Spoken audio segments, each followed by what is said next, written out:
Hi, I'm David Mantier, and welcome to the Today in Manufacturing podcast. With me today are Jeff Franke and Anna Wells. We each have more than 15 years of experience covering the manufacturing industry. We work for manufacturing.net and industrial equipment news, and every week we like to bring the 5 most popular stories and discuss the implications they might have on the industry going forward.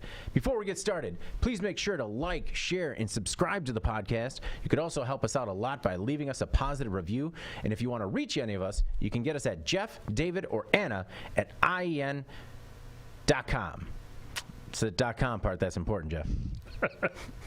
It is, because just going to IEN, that would be hard. Yeah. That'd be different. Yeah, just going to get an error. Anna, how you doing this week? Good, ready to go. Yeah.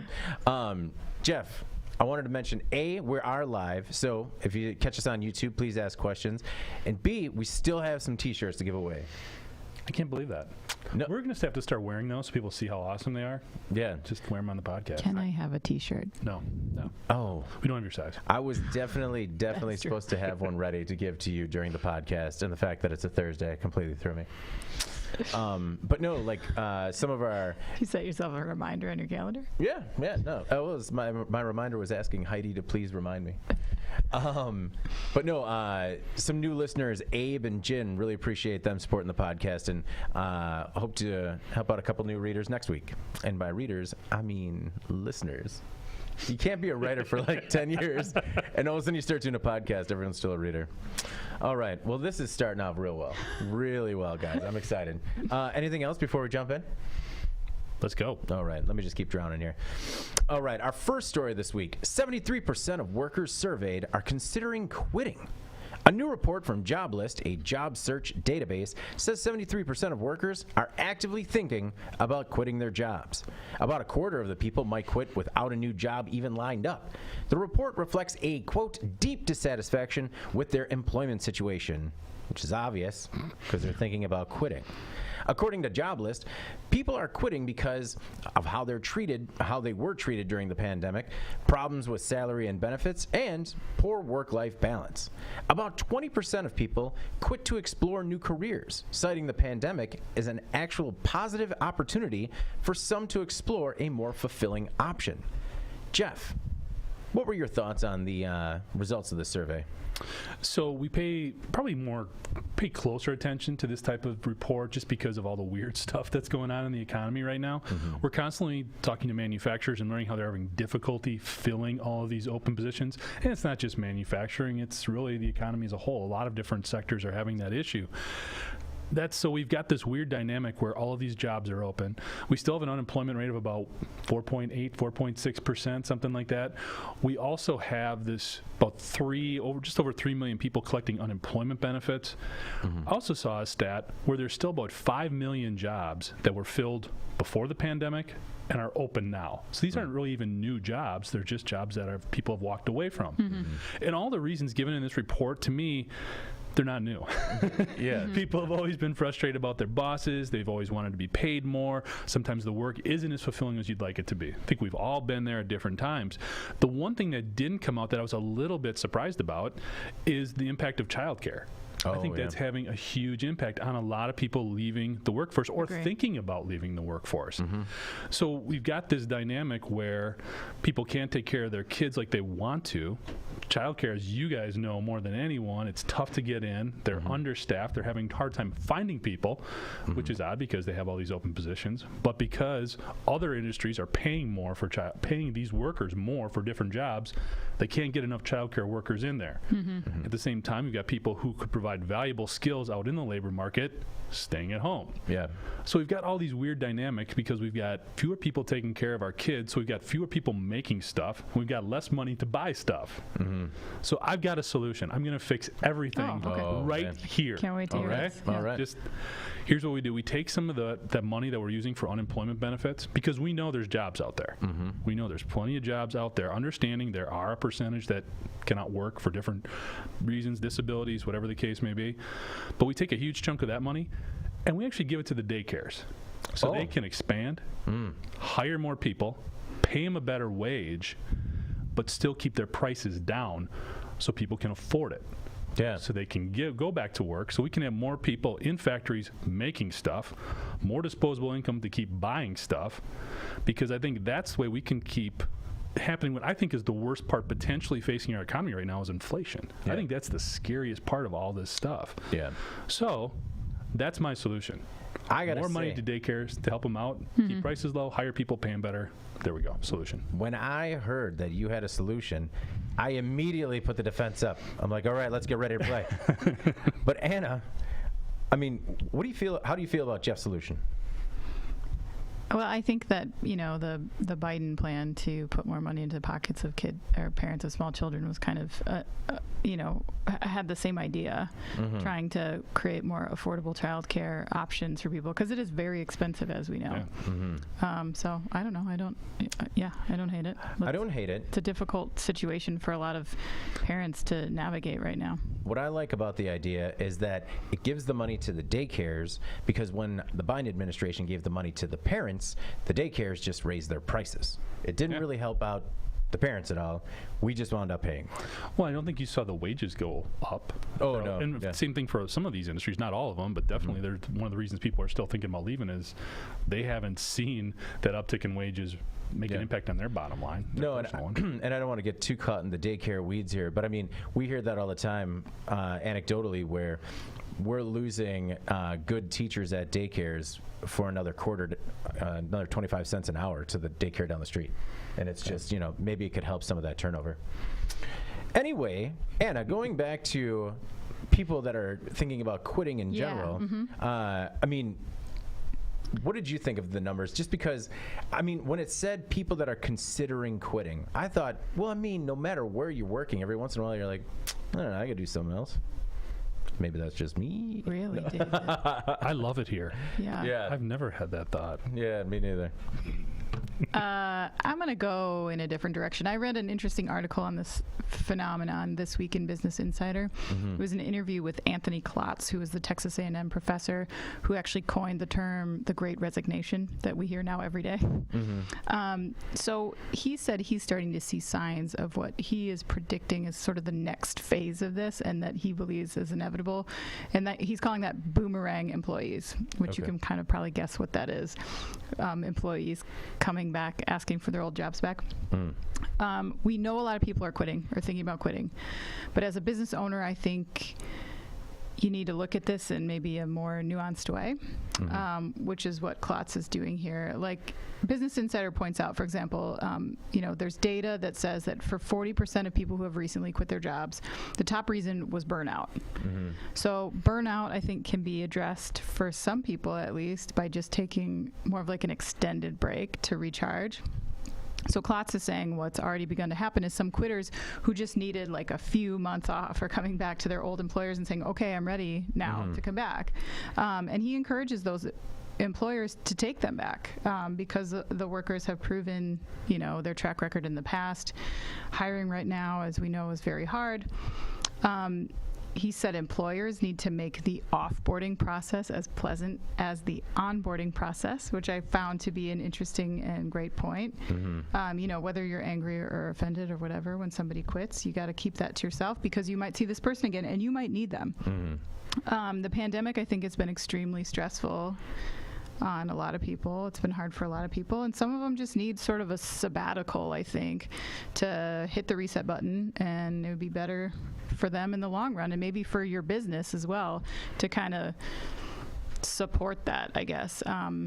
He's saying that they're seeing more and more companies start to offer that as a benefit, this kind of sabbatical, because it's better to lose a good employee for like 2-3 months than forever. Right. Because a lot of these people just need a break. And, if it were other circumstances, maybe companies wouldn't be amenable to that. But like the pandemic, I mean, people lost loved ones. They went through a lot of stuff, double time childcare and work from home at the same time, just a lot of stuff compounded at once that is really weighing on the psyche of a lot of American workers, I would think. So, and with no break, with going from that right into, quote, business as usual, I mean, that makes a lot of sense to me, where people are just like, I need to take a beat to decompress. Yeah. And I think that that's a really interesting point, too, of like, being respectful for workers that are on their way out, particularly because we're hearing a lot about companies that are rehiring people that have not just quit but been fired. So what I found interesting about this survey is, it was a survey of 26,000 people, and 70% of people in warehouse and factory jobs, when they broke it down, said they're thinking about quitting. So it was close to that 73% number. Recently, though, Chris Rugeber, in an article for the AP, said Americans are quitting in droves. According to the Labor Department, 4.3 million people quit in August, which was the highest since December 2000, and up from 4 million in July. That's almost 3% of the workforce. Now, these are primarily public-facing jobs like restaurants, hotels, retail, and education, and that made sense to me because, A, that was during the surge, and also, when I was thinking about when I had jobs in these roles and, restaurants, retail, stuff like that, quitting was always on the brain because you could go work next door for the exact same thing, doing, possibly a new manager, whatever. Yeah, I think that term quit, I think we need to qualify that a little bit because it's one thing to just say, I'm going to go home and recharge, as opposed to I'm leaving here to go someplace else. True. So I think that's why I think some of these situations, when we try to lump everybody together, it's kind of misleading. I think it really does depend on where you're working right now, the sector you're working in. We've done a number of stories, and I think we're going to get into another one where a lot of these workers in these frontline type of positions were just overtaxed for 18 months, putting in ridiculous hours. So you get why they're thinking about moving on, quitting, changing, whatever, taking a break. I think there are other instances where there are more personal decisions involved. Anna alluded to some of them. I was talking about daycare. So I think it's understanding of that and how it is different for a lot of different industries as to why they're leaving, what's driving that decision, things like that. Well, and before we get out of this story, I wanted to just mention that, we've heard a lot of chatter about people suggesting that leaving these jobs is a result of vaccine mandates, and that all of this information was compiled before the mandates even hit. So, the biggest one that's started in August was Tyson. They were one of the biggest companies that started with a vaccine mandate. And it seems to be going well. I think they were at, last rechecked, it was like 91% vaccinated. 92%, yeah. And then, President Biden on September 9th, that's when he said that any company with 100 or more workers were going to have to require vaccinations. And we've seen, like, the Boeing company has told employees this week that they must be vaccinated against COVID-19 or possibly be fired. So I just wanted to say very clearly that these numbers don't even reflect that yet. And, it's a very difficult thing to navigate. John Holden, the president of International Association of Machinists, said that, the reality is that members are very polarized by the vaccine issue. And I think that we might see a little bit more movement depending on where people stand on these vaccine requirements. Potentially, yeah. Okay. Jeff, now? Yeah, I just get frustrated with this. With some of this stuff, because at the same time, you want people who want to be there. How much are you going to do to accommodate somebody? I understand you're talking about bringing somebody back, but I mean, at some point, it's like, if you don't want to be here, if you don't want to work, that is your choice. Yeah. Do your thing. I know we have a job to do. We need to get stuff out the door. We need certain people to do it, but I don't know. I feel like there's accommodating this like softness that's come about. Maybe it's due to the pandemic, or it's a generational thing, or I just turned 80, like my daughters tell me, right before your eyes. But you're going to keep the ball. If it comes in your yard, you're going to keep it, right? Pop it probably in front of them, then throw it back to them. Very good. I mean, maybe it is just that we've all gone soft, Jeff. Except you. Yeah, except Jeff, right. All right, last week Anna was the monster. This week Jeff is soft. Very good. It's always soft. Good. Never mind. Jeff's the monster. Jeff's the monster. All right, it's good that it moves. Our next most popular story, Amazon shopper faces prison and fine for fraudulent returns. Hudson Hamrick, a Charlotte, North Carolina native, bought a few things on Amazon and then tried to return them. The thing is, he sent back different things. One problem was that the items Hamrick sent back were similar, cheaper items. As a result, and then he sold the original items on different platforms like eBay. So, double dipping, if you will. The scheme spanned 5 years, and Hamrick tallied nearly $300,000 in total fraud over 300 fraudulent transactions. For example, he bought an Apple iMac Pro for about $4,200 and returned an older non-Pro model with a different serial number, and he sold the new one on eBay. Hamrick pled guilty and faces up to 20 years in prison for wire fraud and a $250,000 fine. Anna, I bet he wasn't thinking he faced 20 years when he's just like, I'm scamming the system. Yeah, I know. That's inventory theft, man. You gotta squash it. Mm-hmm. I think this obviously has been going on for a while, but I found this story to be quite timely because the pandemic really sent e-commerce into overdrive, and companies that weren't previously selling online kind of finally felt the impetus to do so. There's a lot that goes along with that, including the need to try to combat the kind of fraud that's much easier to snuff out when your transactions are involving fewer channels.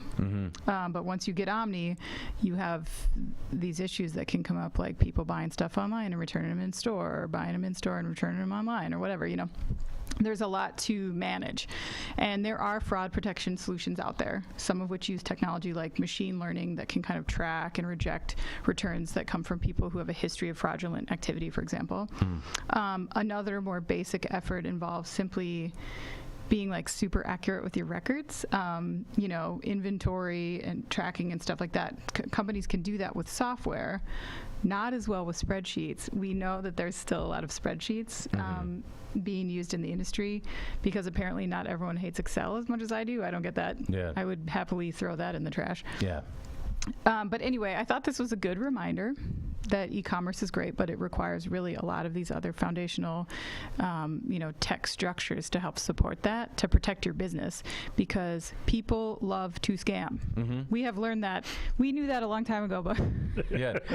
it just keeps coming up. You know? This guy just didn't have the inherent Midwestern guilt. Like when, Jeff, when you try and return something smaller from Amazon, and they're like, just keep it, and it still feels like you're stealing. Yeah, kind of. What I don't get is how did it take this long? I mean, I understand it was only it's an average of $100 per fraudulent return, basically, is what he was averaging. 1,000. Was he using the same account every time? Do we know? I'm not. No, every. Okay, I'm just curious. But I just thought the red flag would be the computer. Yeah. So I mean, if he sends back an Apple from with a green screen and everything for something that's brand new, wouldn't the person checking that in maybe, I don't know, raise the red flag? Yeah. I don't know how it took this long to get this guy. Maybe the concern is that it wasn't a person checking it in. It's just we are fair. running out of red flags. There's a supply shortage even of red flags because we do not have enough. Right? Well, and especially, I'm looking at something on GeekWire.com, and it talks about Amazon has invested over $700 million to protect against fraud. And it's employed, this one really got me, over 10,000 people to work on fraud detection. I mean, this article goes on to say it's using a combination of advanced machine learning that you guys talked about and expert human investigators to protect the store proactively from bad actors and bad products. And all that's great, but then again, you look at this guy and he becomes almost a hero to other people who want to do this. Oh, yeah. They're going to learn from what he did. Maybe, like what Anna said, use different accounts, things like that. At the end of the day, Sorry, that was not meant to be a tip. best practices. Yeah. The other thing that's frustrating is, as somebody, we all use Amazon. It's become embedded into our daily lives. What does this do for pricing then? Oh, yeah. Right, For all the exactly, all legitimate of it. resellers, it starts jacking up prices, and then it's just this supply chain gets weaved into every component of our life now. So, I wish they would have caught him sooner. Well, and I think a big part of that, the 10,000 people working on fraud are, Amazon has a lot of third-party sellers, and I can't even imagine reining that in. We've done stories on the people that are selling garbage. Yeah, they can't rein it in. Yeah, as new. So, I mean, I feel like you say 10,000 sounds like a lot, and I don't know if that's enough to kind of keep this under control. I mean, it was Amazon that detected the fraud and then referred the case to law enforcement. But it kind of reminded me of that the GPS story, the guy that stole the GPS the other day. Yeah. I mean, it has to be so open and shut as a case. No wonder he settled or pled guilty, because it was no, here's all the things you bought and here's all the things you sent us back. There's the evidence. You know, and tying it back into the first story, though, when people feel like they're overworked, I mean, we've heard about that at Amazon and some of these fulfillment centers. It should be different as where this stuff's coming in. But if they were dealing with this many returns, maybe it is easy to overlook even a computer that was worth $3,000 less than the one that's purchased, because you got to get it out the door. You got to clear it for the next thing to deal with. Yeah, he had some big ticket items. Like he did the same thing with a $3,500 coffee machine, which I don't even understand, and a gaming laptop that was worth about $2,800. So, I mean, averages, it was about $1,000 per item, but he must have done it a lot with a lot of smaller ticket items. And maybe if he would have, you know, tried to fly under the radar a little bit, and even if it's a different account, it's got to be going to the same address, right? There had to be some stuff they could have. Yeah, but say it's, you know, some sort of computer program that flags these accounts, then does like a human need to go in and actually look at what's happening? And that could be where the backlog is. I mean, that would take forever. Yeah, potentially. Yeah. Well, and it also reminded me of how, you know, this sounds like something that he got away with once, and then all of a sudden it was 5 years later, and he's just like, I don't know, it got away from me. Sorry. Well, I'm happy to see the penalty is not soft. No, the penalty is not soft. Very good. Let's move on to our next story. Bad butterfly valves cost company $4.5 million. 2 weeks ago, Crane Company agreed to a more than $4.5 million settlement to resolve allegations that it sold unqualified valves to the military for use in U.S. Navy ships. The issue came to light after Corla Jacobson, a former quality manager at Crane, filed a whistleblower lawsuit. The case boils down to problems with two parts that Crane supplied to military shipbuilders: butterfly valves with reinforced Teflon seats and valves with mono bolting on the valve assembly. Crane said the parts complied with mil-spec and qualified product list requirements, but it turns out they didn't. Crane supplied 107 RTFE seat valves and 3,672 unapproved bolting valves that were non-compliant. They will pay the United States $4.5 million in change, and once the U.S. receives its cut, whistleblower Corla Jacobson will receive $855,000.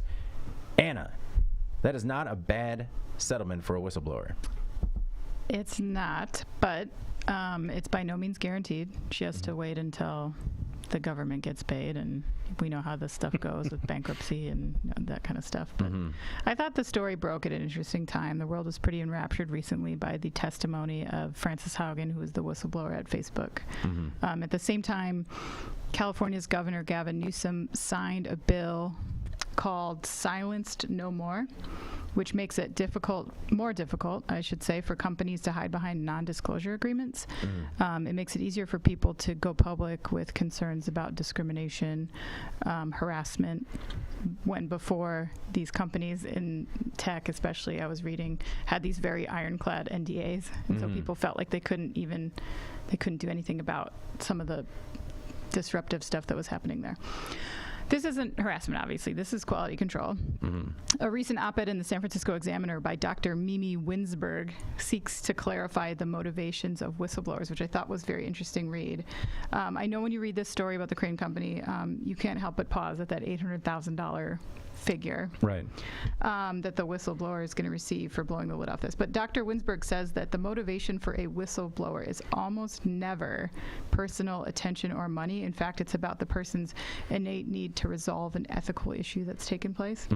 And she says that the psychological stress, along with like the backlash that comes, harassment that comes to these people, you know, it's incredibly common that would happen, and so it's important to point out that when events like this occur, it's easy to see this financial incentive as being the primary driver, when in fact it's typically not.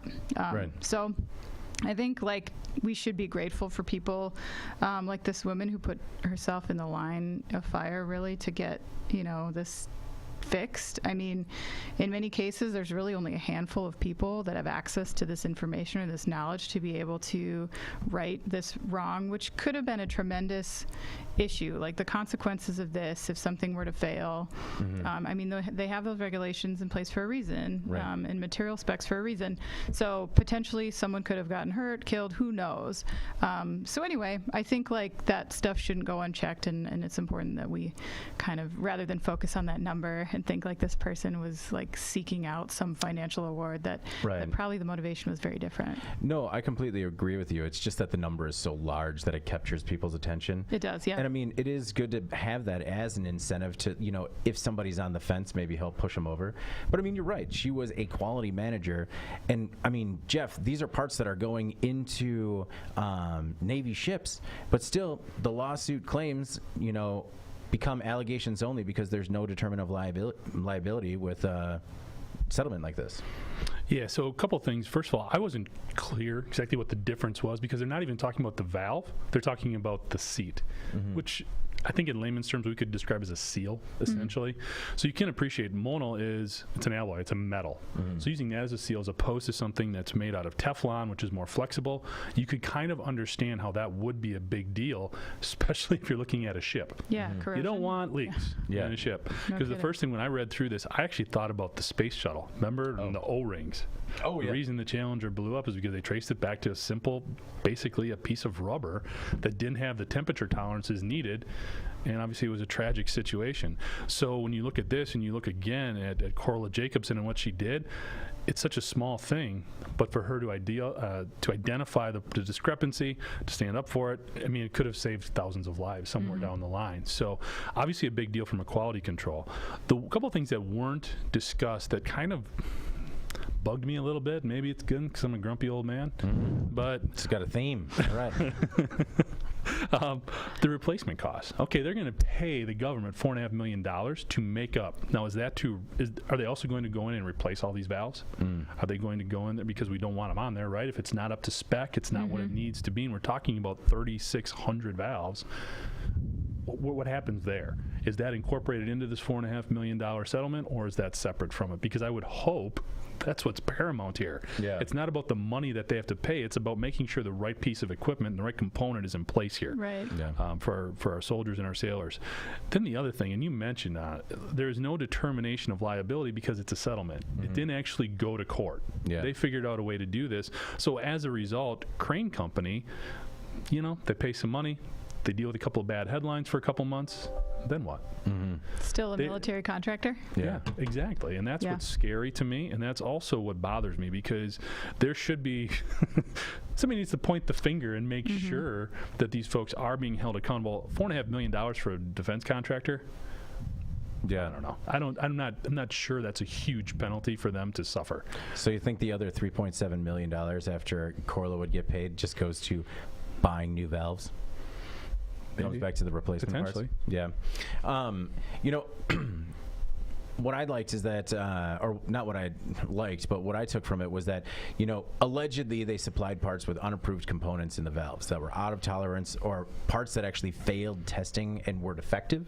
The QPL program actually prohibits changes like that the valves experienced to materials in approved parts that don't have agency, in this case, the Navy's approval. So every 2 years, Crane certified that they were QPL compliant. And so I mean, to me, it kind of felt like this comes down to a little bit of like a bureaucratic or like a pushing paper problem, because if they said they're remaining QPL compliant every 2 years, like they had to submit something. But maybe that comes back on her and she was coerced or something. I mean, it's hard to know what that situation Well, here's the thing. When you look at, if you do a little research on Monal, that type of that material, it is used a lot in shipbuilding because it's non-corrosive. It is very good in those applications. Just not in this one specifically when you're talking about, a seat or a seal, whatever you want to say. So they probably looked at it as like, yeah, this will work, I think, from a paperwork perspective, from a bureaucratic perspective, but it took somebody who really understood the engineering and the dynamics of how these things needed to fit together to call it out. Yeah. And maybe help everybody, including not necessarily Crane Company, but everyone involved in this process to be like, you're right.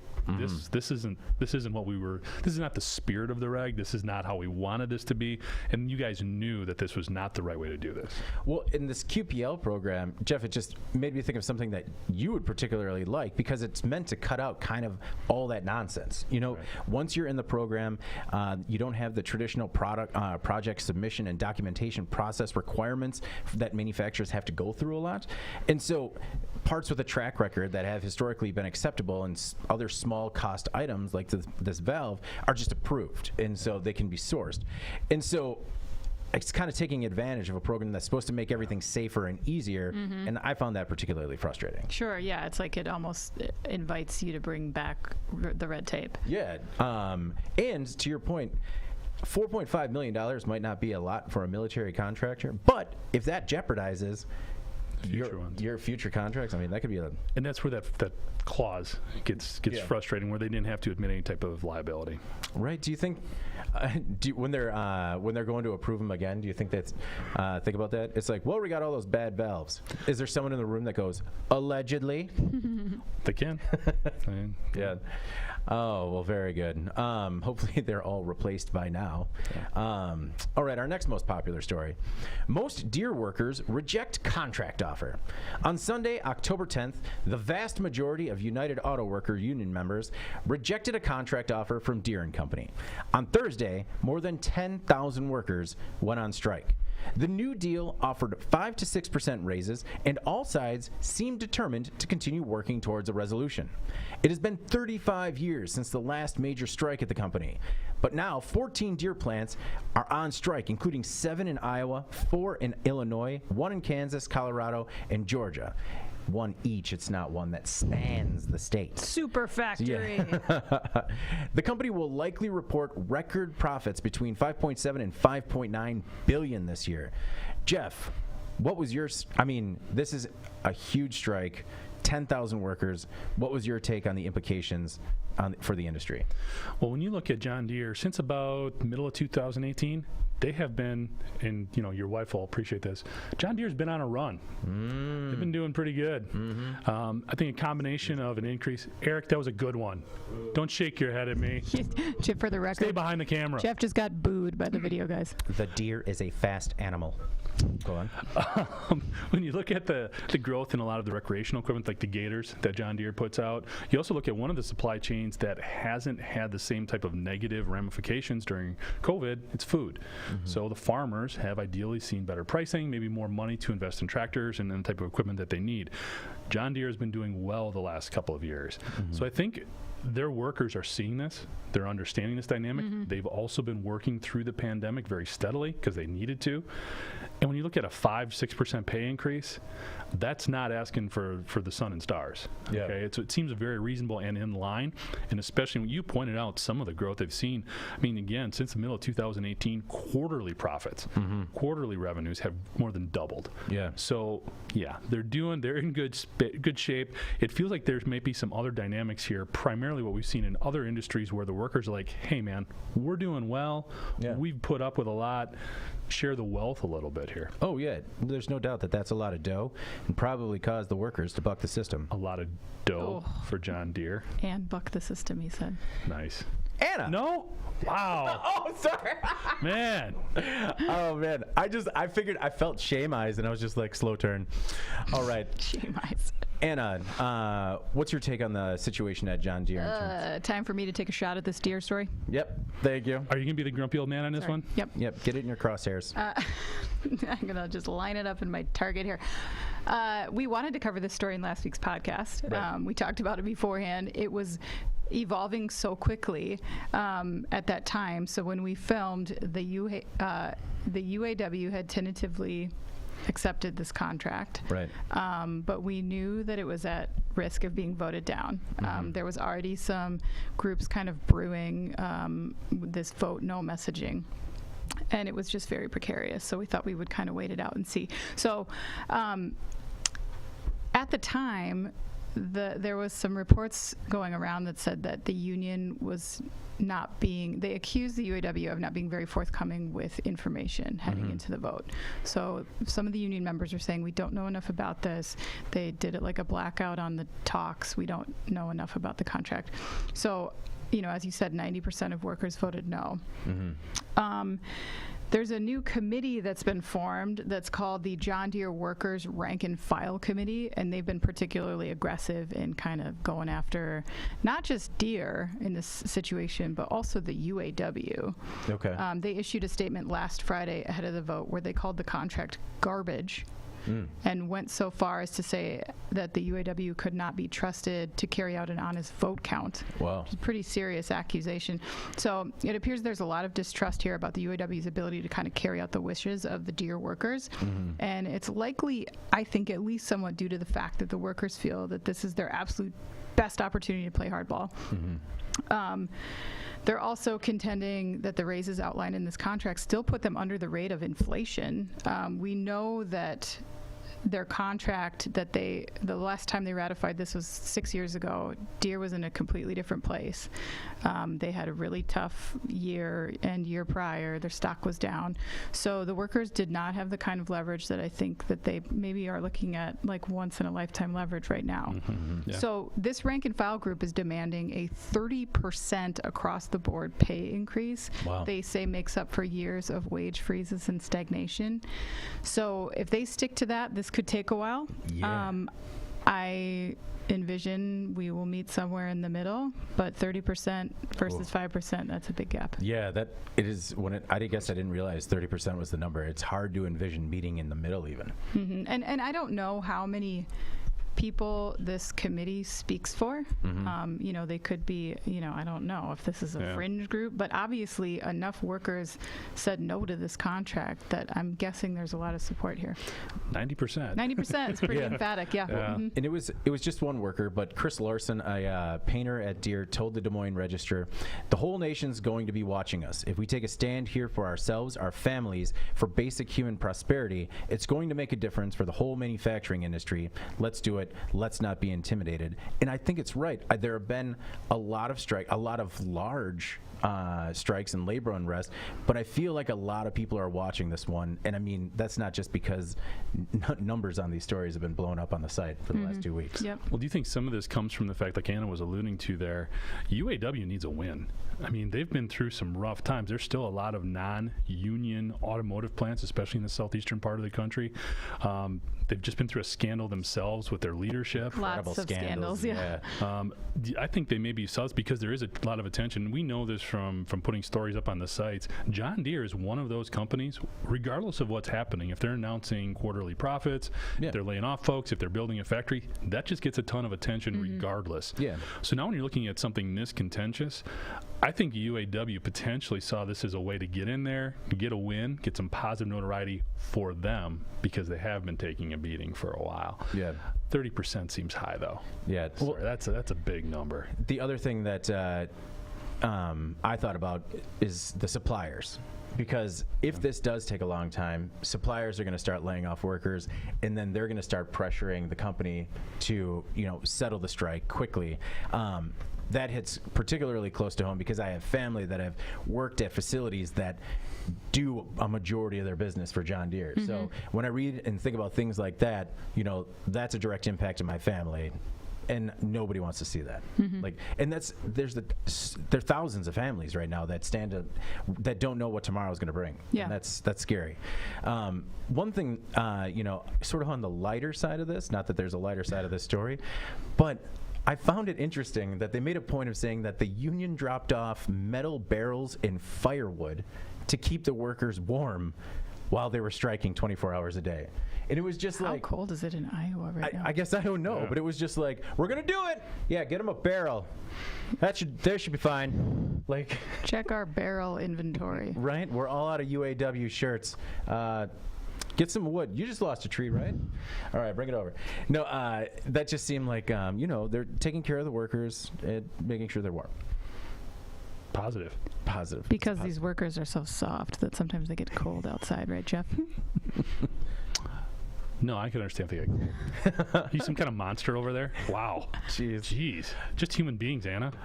Our next most popular story has to do with humans as well, guys. All right. Cement factory engulfed by lava. Last month, the Cumbre Vieja volcano on the Spanish island of La Palma erupted for the first time in 50 years. The volcano is still active, and lava flows have claimed some 1,400 acres of farmland and nearly 1,200 buildings, including a cement factory. The cement plant was hit on Monday and caused a fire that led to a plume of toxic smoke that prompted the government to order lockdowns in a pair of nearby towns. No one has been killed or injured, but, Jeff, still can't breathe the air. This is crazy. Did you see the pictures of this? Mm-hmm. And I didn't really realize how big this was until you saw this small, I think it was a church or a house, like in front of the building that was just spewing lava, or in front of the mountain that was spewing lava. It was crazy. How would you like to be the business continuity guy working at this concrete manufacturing facility? First of all, you got a product that's in huge demand because there's infrastructure needs all over the world. Okay, then you get hit with a global pandemic that shuts things down, and you have to deal with that. And now, of all things, you've got a dormant volcano knocking on your door. Yeah. This, I mean, if he can make it through this and they can figure out a way to get this plant up and running, he needs to be awarded, he or she. I mean, incredible series of events they have to try to deal with. Yeah. Cannot even imagine. And the fact that they've basically given up on the plant, they're just like, it's gone. It's a loss, wow, yeah. It is. It's nuts. This is an extraordinary situation. I can't believe it. Yeah, and I don't know how, I mean, not just the plant, but it sounds like the community is going to have one hell of a rebuild on their hands. Yeah. Yeah. So I didn't know how many volcanoes there are out there that are potentially active. So I looked it up because. Let's start with, are there any close to us? No. Okay, all right. Now how many are there? So there are actually 1,500 potentially active volcanoes worldwide. Oh, wow. A lot of them are located in like the sort of Pacific Rim area they call the Ring of Fire. There's there's 169 in the United States that are being monitored, which is a lot more than I thought. But according to, so most of those are in Alaska. Oh, okay. But according to a 2017 study that I found, even relatively small-scale climatic changes affect volcanic activity, and scientists believe that today's global warming could mean more and bigger volcanic eruptions in the future. Does this surprise anyone? No. Well, I mean, it's got to surprise you because there's just more volcanoes than you expected. I didn't know all the volcanoes. There's so many volcanoes. In another life, I was working on a magazine that worked with mobile tool dealers. I was in one up in Oregon, and the guy was driving around, and they had lava flow, like emergency lava flow routes. Oh, wow. Because they have like Mount Hood, that is, they have to worry about out there. He's like, yeah, it's right there. I mean, you can see it. Oh. Well, go ahead, Anna. I just, I don't know. I obviously, many of our listeners probably don't live or work near active volcanoes. They're in very specific areas, it seems. But in the U.S., as I said, they're in Alaska. So I don't know how many. If we have Alaska listeners, please. We do. We have at least one. His name is Don. We do? Yeah, he makes fishing lures. What's up, Don? Don, tell us what you know about volcanoes, because I got a lot of questions. Yeah, what is your volcano business continuity contingency plan? Yeah. I don't know. I think yeah, we'll get you a shirt. We'll get you a shirt. Yeah. I think the point here is that climate change is increasing the chance of almost every potential natural disaster, both in frequency and severity. It will be interesting to see how these risk calculations sort of factor into business and industry. Like, I don't know if you saw that really uplifting report recently about all the major cities that will be underwater if we continue to just burn fossil fuels and increase the temperature of the planet. But from a business standpoint, there are a lot of implications here, like where you are going to build the factories of the future, where you're going to expand your business. Like, our coastlines becoming off limits? Do people look at these from sort of an analyst, like an insurance executive would look at, like, where are risk assessment. Yeah, everything's going to be a straight line down the Midwest. I guess. I don't know. I mean, so it's just like there's tons of human implications here, but there's also a lot of business ones, and it's just a good reminder.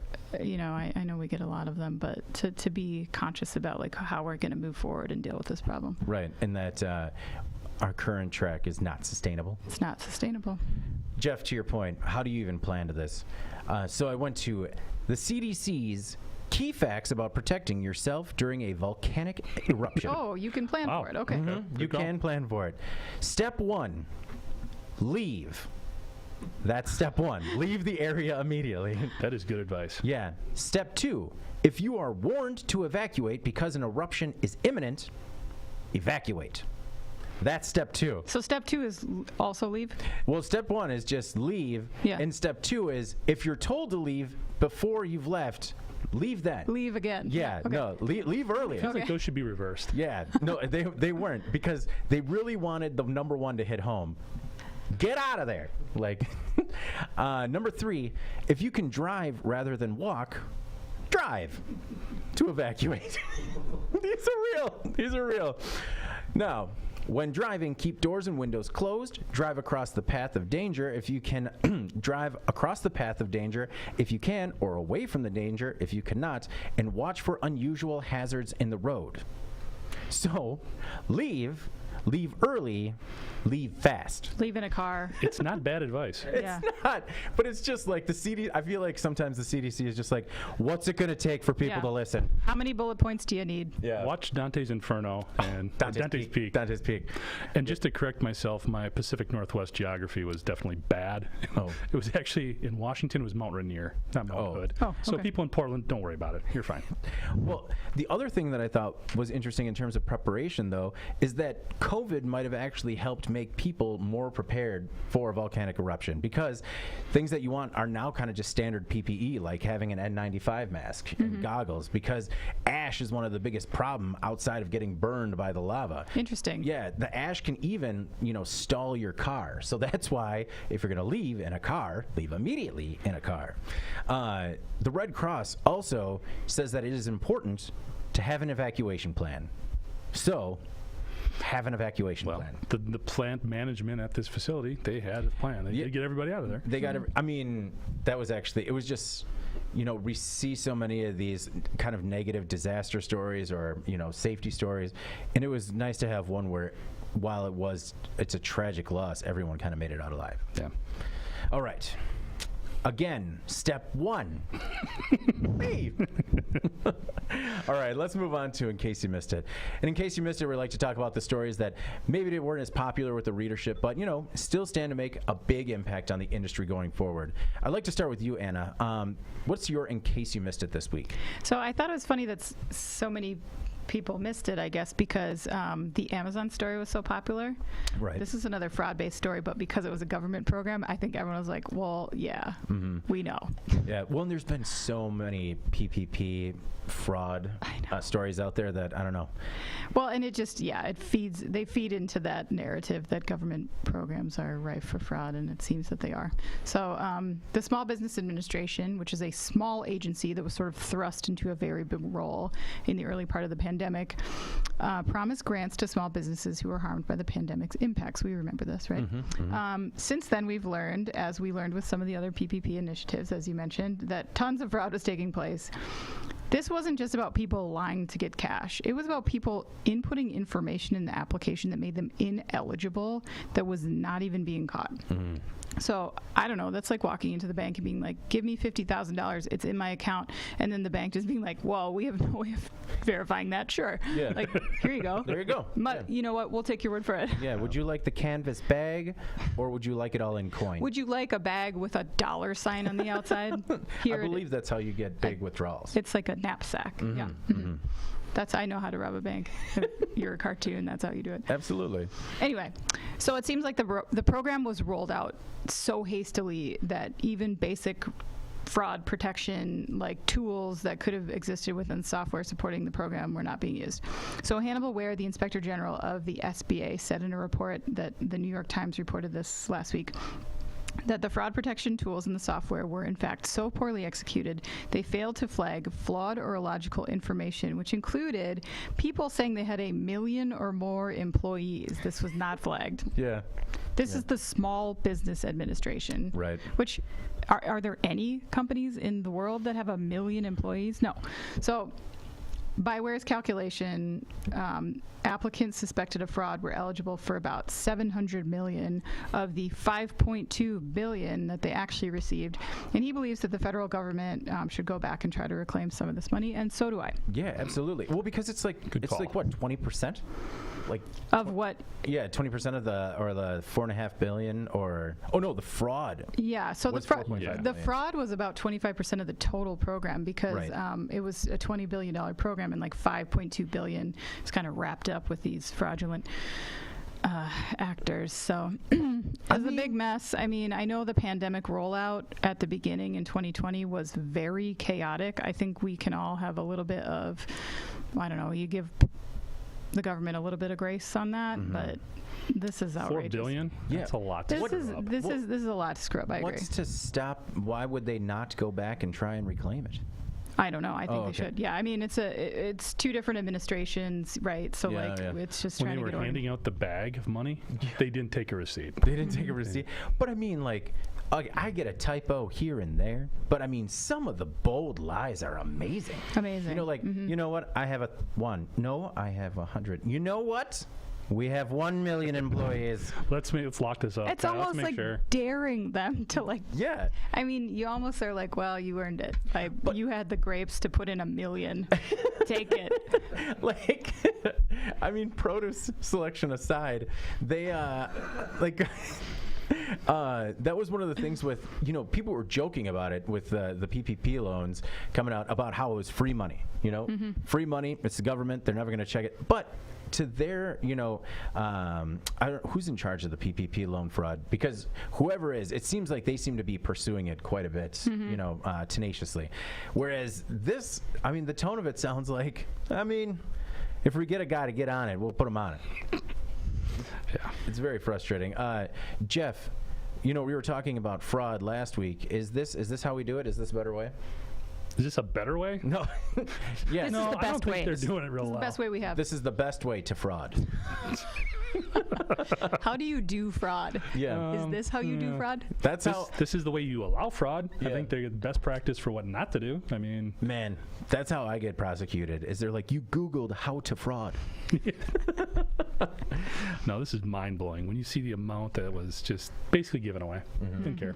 Yeah. It's just, it has Jeff so angry he's defeated. Well, and then the program runs out of money, and there's all these legitimate businesses that didn't get any because these real jerks Yeah. tried to game the system. No, but it's Bad system. That's one of the things, though, that we didn't. I mean, we've brought it up before, where we got an opportunity to talk about a couple of the companies that used it to keep employees on full time, keep the lights on, keep people supporting their families, but it's not. Those aren't the ones that get the attention. Yeah. It's the guy that buys a Lambo. That's true. I mean, it did do a lot of good for a lot of companies. All these programs did, but you're right. You see the amount of money that was just thrown in the Set on trash. fire. Yeah, basically. Man. That's hard to swallow that, Well, at least some of these people probably had a really good time last year. I guess. All right. In case you missed it this week. The FDA changes sanitizer rule to address supply glut. That's right, we got a banging hand sanitizer story here, guys. In the spring of 2020, the FDA permitted manufacturers who weren't approved drug makers to make alcohol-based sanitizer. By April 2021, there was such a surplus that some companies were giving it away. Well, this week, the FDA announced that it would be withdrawing the temporary guidance of hand sanitizer that it issued last year. The agency said those permitted to produce it temporarily either have to stop doing so by the end of the year or update their operations to comply with the applicable requirements. Now, of all the things with COVID, one of the things I'm not going to miss is that off-brand sanitizer. Just the random stuff where you're like, you have to check the FDA list of the ones with cancer-causing ingredients to see if it's on there. Yeah, exactly. Or the ones that reek of tequila. Like, I'm not going to miss that one. Just, hey, do you have any sanitizer before we leave this wedding? Oh, yeah, I've got this stuff. Reeks like tequila. Let me just coat my body in it before I drive home. That's fantastic. They're going to believe that. No, also, just like the weird packaging we saw where it was sanitizer and, like, drink it, like water bottles and, like, liter liquor bottles, and people were drinking it. So this whole, I'm happy to see this go away, Jeff. Yeah, not a bad idea. I mean, people putting out their questionable stuff. The ones that we saw a lot of were like distilleries putting stuff out. That's I where wonder the how tequilas- many of these they actually had to tell them to stop, because I think most people just stopped on their Right, own. like who's Yeah. still like pumping out hand sanitizer if you can't sell it? Yeah. That's actually a really good point. It doesn't cover whether or not this impacts anybody, because Still a good call to rein people in a little bit, because Yeah. there's some bad stuff out there. yeah, there's like maybe one or two guys. I mean, that's why anytime I go to the grocery store, there's at least one cart, if not two, full of sanitizer at the front, where it's just like, please take this home. Do you remember though at the beginning of this the like amount of gouging that was happening about Oh, yeah. sanitizer? Absolutely. Making your own at home. Yeah. Yeah. Yeah. Well, Ugh. and it was like, in the moment, people didn't know. Everyone was rallying. Everything from, cannabis companies to distilleries, everyone was making hand sanitizer because they thought it was for the greater good. It was for the greater good. I yes. mean, like it really, I think, like brought people together. The fact that like these companies were pivoting and trying to do this, even though it wasn't their core product. Right. Yeah, I mean, obviously the impact of constantly sanitizing and washing and spraying and cleaning is, debatable at this point. But at Right. that time, I think we all felt better about the fact that people were rallying around. I agree. Right. All right. Jeff, let's go to your In Case You Missed It story this week. I realized this week that I really have been playing with the mic way too much lately. Just got to Yeah. hands off. You okay? Apparently, that's my new tick. All right. Maybe what- you just need a handheld. Just Oh look yeah, at it the just whole time. you guys will be yeah. stationary, and I'll just keep walking Just around like a George Michael hey guys. kind of Oh, no. sway. Yep. All right, Jeff, what's your In Case You Missed It this week? So, I think I've always been pretty outspoken in the fact that I have a kind of a carnivore when it comes to food. It's what I love. Jeff's not getting soft. He never would. No, because right. never mind. Jeff. Jeff. So, You- but at the same time, I have no issues with if somebody's going to make a product because somebody wants it, go for it. I've had like the Impossible Burgers, some of the other plant-based meat options that are out there. If that's your thing, great, go for it. This one just kind of bothered me a little bit. Okay, this just I don't know far? exactly what it was, but it was a story about Nestle adding a plant-based egg and shrimp products.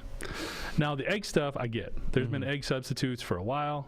No, I was in the Army for 12 years. Ate plenty of powdered eggs. That's fine. Yeah. A plant-based seafood option, I'm sorry, there's something about that seems super unpalatable. That Yeah. I don't know. I mean, there's bad seafood out there anyway. When you've had it, Anna maybe does not. But Yeah. so just the fact, and they're always talking about, it comes after a substitute for tuna that was launched a year ago. Ew. Canned tuna is already a little like, I'd rather Delicious. not. So now we're talking about a plant-based shrimp. I don't know. I understand it's a huge growing market. They're actually going to start this in Europe. That makes sense. With a limited launch. I believe it's next year. I also, in this article, they talked about a vegan Kitkat. Yeah, I saw that they're working on that. Yeah. So it feels like, I guess, if somebody wants it, for whatever reason, this one just If there's a did market for not it. sit right. Well, it's interesting that you say it's going to be over in the UK or the European market because when we've traveled abroad, have you guys ever tried some of the exotic flavored chips that they have over there? Ugh. Yeah. So I've had the shrimp flavored like Lay's when I was in Amsterdam, and I just assumed that these are just more of that powder, more as a cake. Yeah, you can put Old Bay seasoning Does on that anything and sound make it taste like good? fish. No, this Okay. does not sound good. No. And can we also take a minute to talk about the names? Like the naming mechanisms for Yeah. fake meat items are just obnoxious. And they call them veggie for the fake egg Yeah. and Rimp. Rimp. Who is going to be like, Ugh. hey, hon, did you add the Rimp Can I have to the grocery list? Can I have a Rimp cocktail, please? Oh my goodness! Just like, I mean, do they have a fake vein in it? No. Ew. What's the texture?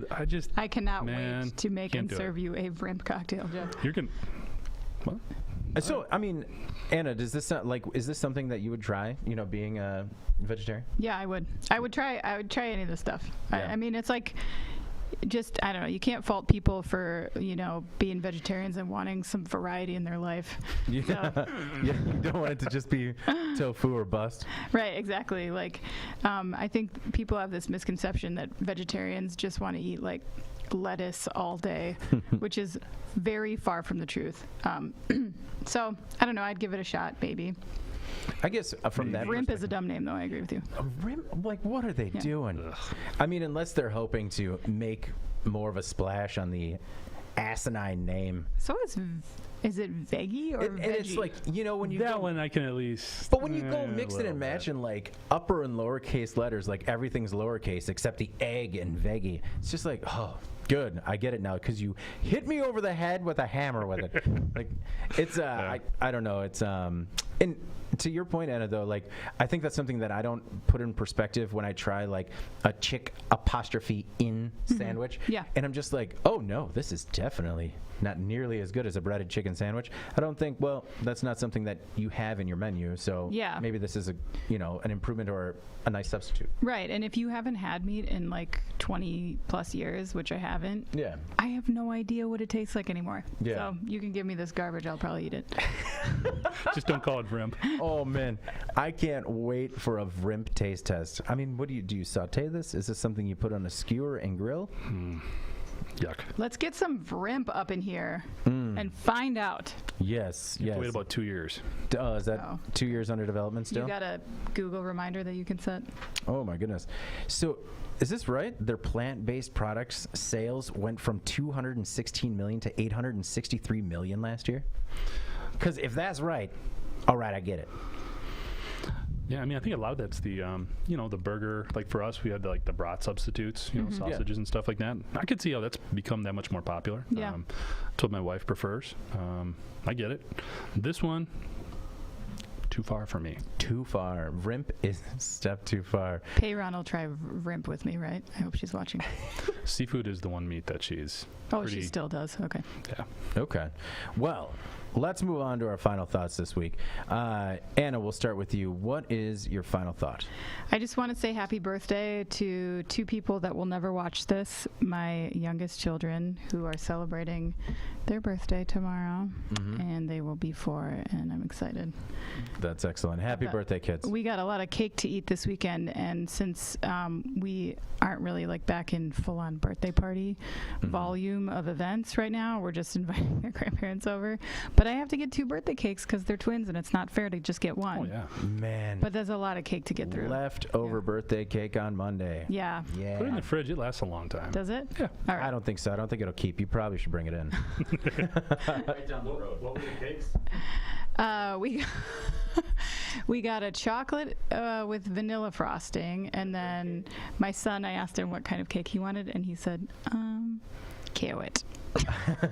Which is the weirdest choice for a 3 turning 4-year-old. I was like, how do you even know what that is? All right, old man. I know You're that, getting it.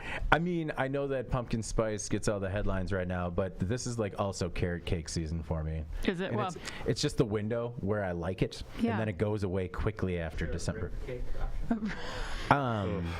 we're going to throw Podcast producer throw a couple Eric of Rimp on the Barbie. And wants to know if really- we can get a Rimp flavored one. I mean, No. okay. No. No, there are no options. There are no options for Rimp. Jeff, what is your final thought this week? I just want to apologize to all Milwaukee Brewers fans out there for just putting the kibosh on the season by making a bold Curse. prediction there. It's out of line. I'm wrong, and I apologize for it because it did not work out well. I mean, you were right. It was done in 4. It was done in 4. Yeah. Wrong side of that one. No, it was really sad. But it's good to see good baseball played by other teams.